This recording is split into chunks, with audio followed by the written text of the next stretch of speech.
Hi everyone, I hope you're well and welcome to our series on music therapy. Today we're going to be talking about the nervous system, the two types of nervous system that we have, and also how music can help to regulate us in this modern world. We will be thinking about our emotional responses as well, and emotional processing, as well as hypervigilance and anxiety, which are two symptoms of an unregulated nervous system.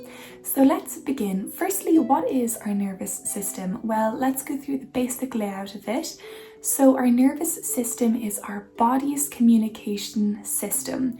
So everything we think, feel, sense, and process is directed through our nervous system. So we have two types of nervous system that we will get into today: our central nervous system and our peripheral nervous system. We will mostly be focusing on our peripheral nervous system and thinking about fight, flight, freeze and fawn, which I'm sure you have heard of, and how these are responses that we have in our bodies. So our central nervous system is made up of the brain and the spinal cord. So this is our control center. It interprets information, it stores memory, it processes emotion and trauma, and it decides how the body will respond. So it's a very physiological response in our nervous system, is our central nervous system. Now, our peripheral nervous system is all the nerves outside of the brain and outside of the spinal cord. So these are the nerves that connect to our organs, our muscles, our skin, our lungs, our heart, and our gut. And even if we think of the heart and the gut, if we begin to feel anxiety, our heart can start to beat really fast. That's our peripheral nervous system preparing us to have to escape. And also, if we also think of the gut as our second brain, we're thinking about our nerves. We might have a nervous tummy. That's also the gut. So the heart and the gut and the peripheral nervous system are very important. So the peripheral nervous system will carry out what the brain decides. So if the brain signals danger, then we'll speed up, as I said, with our heart or with our gut. And if the brain signals safety, well, then we can feel relaxed and we can feel settled down. So what we'll be thinking about in terms of the music is the cognitive piece. So we're able to hear the music in our auditory system, and then moving down into the nervous system to be able to feel relaxed. Or if we're playing the harp, we're actively using our motor skills, so our hands, or our fine motor skills, so our fingers, and that is also able to release emotion and processing that, and therefore being able to settle our peripheral nervous system. So the fight, flight, freeze or fawn response is mainly governed by the autonomic nervous system, which is part of the peripheral nervous system. And there's two branches of this.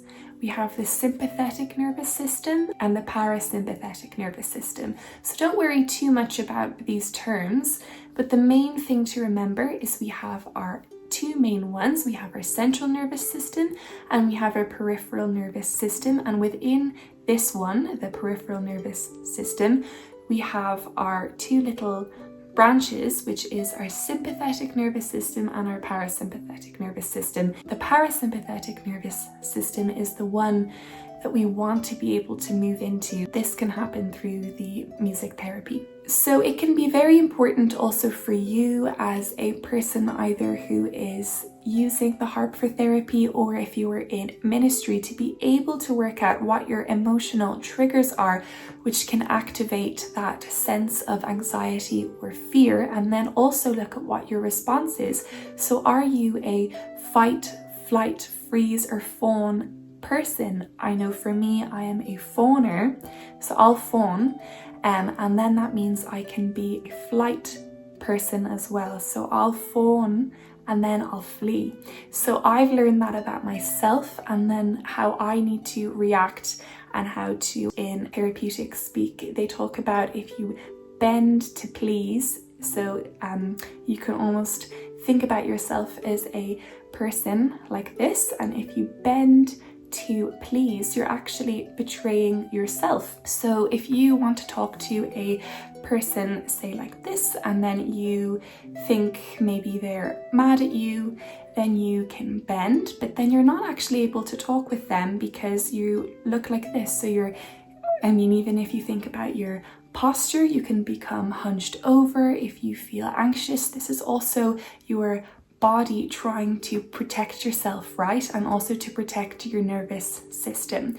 So what you can do is with your posture, and this is also to do with a lot of somatic movement, is you can stand up straight, you can breathe. As we breathe, we really regulate our nervous systems, and we're going to get into that as well, but really thinking about engaging the body into feeling safe, so we feel like we do not have to fight, flight, freeze or fawn, but we can feel regulated in who we are and safe in our identity. So that is a main tool that can be very, very helpful. Also thinking about the posture, thinking about the breath, and you can add in some rhythmic movement to that as well. Even if it's not related to the harp, even if it's just related to a song that you have, that can be really helpful as well. So the central nervous system, which includes the brain and the spinal cord, this is still involved because the brain detects the threat and can signal to the body, and so you can start again, your heart rate, your breathing, your sweating might all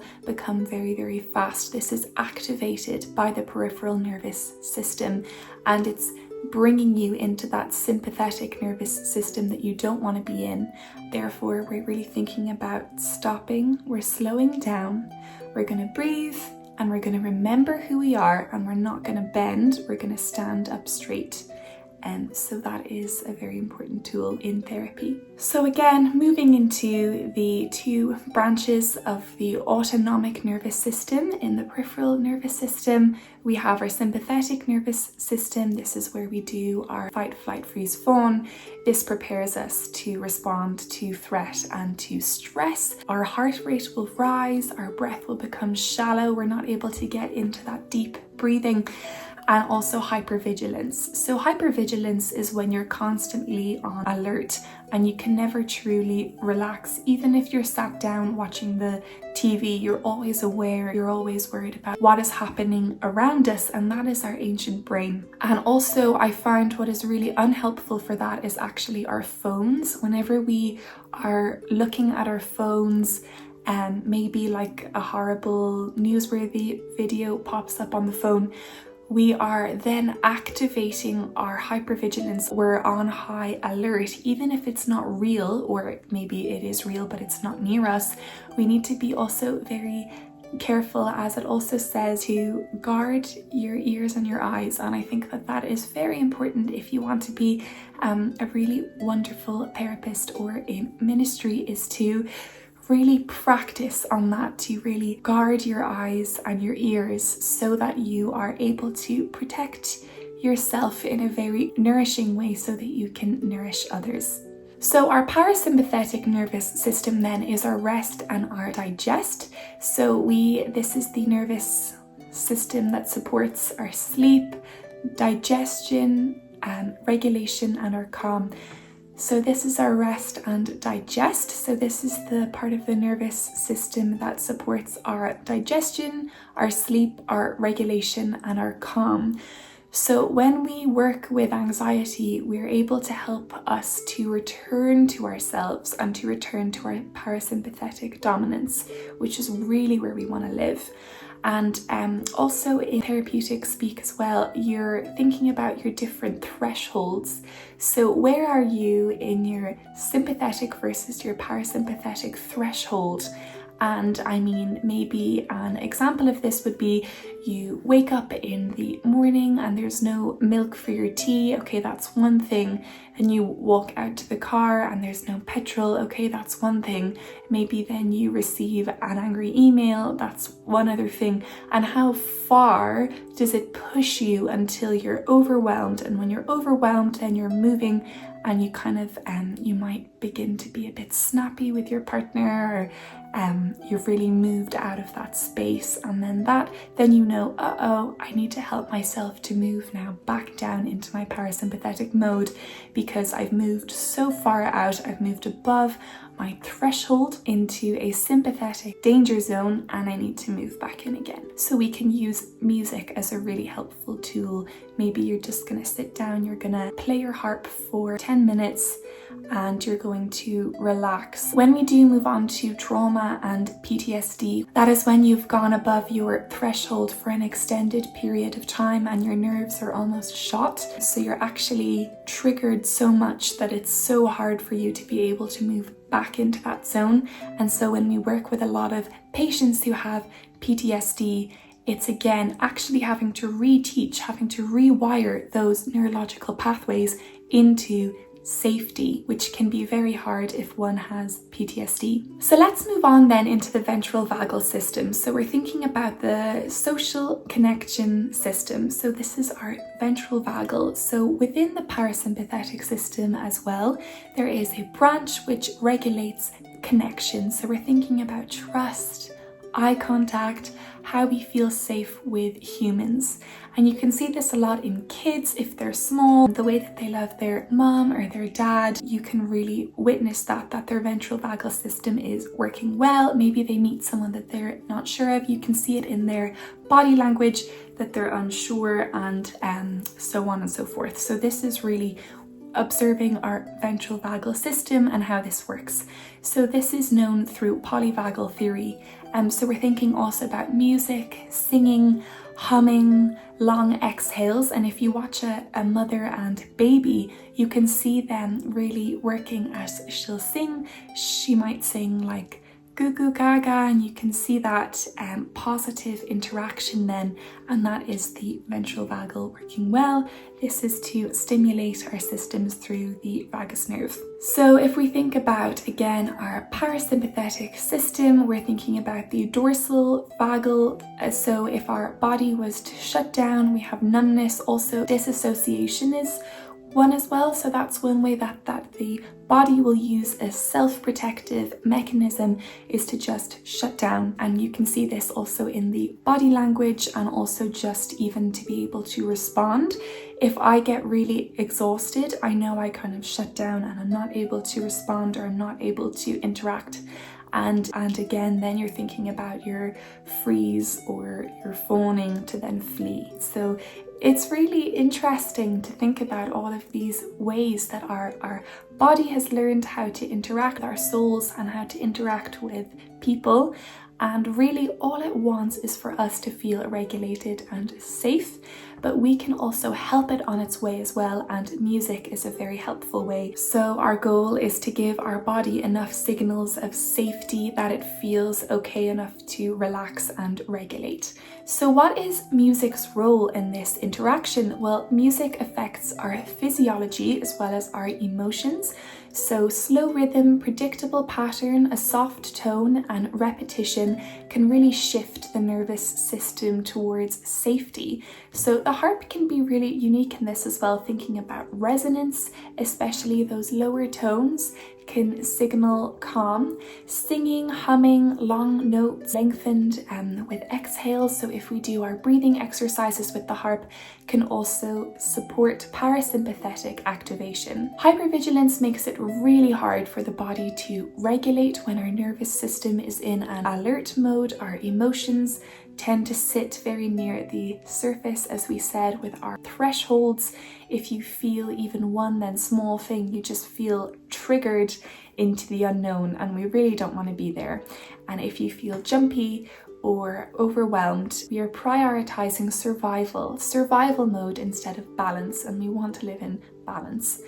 So self-regulation is taught. It is not something that comes naturally to us humans. I'm sure for any of you who've had kids, you know that when they're very small, they actually don't know how to regulate themselves, and we as adults have to teach them. But if we ourselves have never been taught, we have to actually re-parent ourselves and re-teach ourselves how to emotionally regulate ourselves so that we are no longer in survival mode and prioritizing survival, but then we can prioritize balance and positive mental health. So we're not able to change our behavior unless our nervous system is regulated. We cannot change or decide that we don't want to be angry anymore, that we don't want to be all of these different things, unless our nervous system is at peace. So that is the first step to inner healing, really, as well, is to make sure that we have a regulated nervous system. So as a music therapist, your role is to make sure that you are balanced as well before you begin to work with a patient.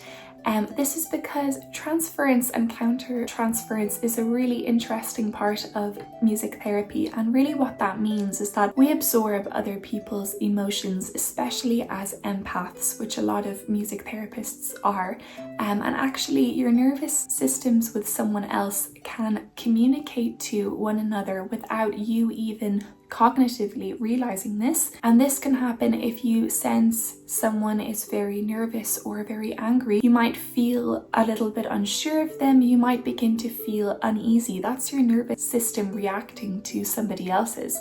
But what we really need to do is be powerful people and really think about being able to be upright no matter what about the state of someone else. And that is the first step to being a really great harp therapist. So transference and counter-transference is also if a client wants to project onto you thoughts and feelings that they have about somebody else without actually realizing that. They might have emotional responses towards you, maybe they had towards a parent or a teacher or a sibling, and I know I've had that in the past. And really what you want to do then is just play some basic patterns on the harp and begin to really allow them to process their emotions. So in the next tutorial we will be talking a lot about autism and how you can process your emotions through the harp and through the music. But for this video, we're just doing a bit of background on the nervous systems, how they interact with one another and how they work. And this is a really important piece before we begin to actually play. So I hope you enjoyed this tutorial. There is a PDF there as well, and I look forward to sharing more music therapy tips with you in this series.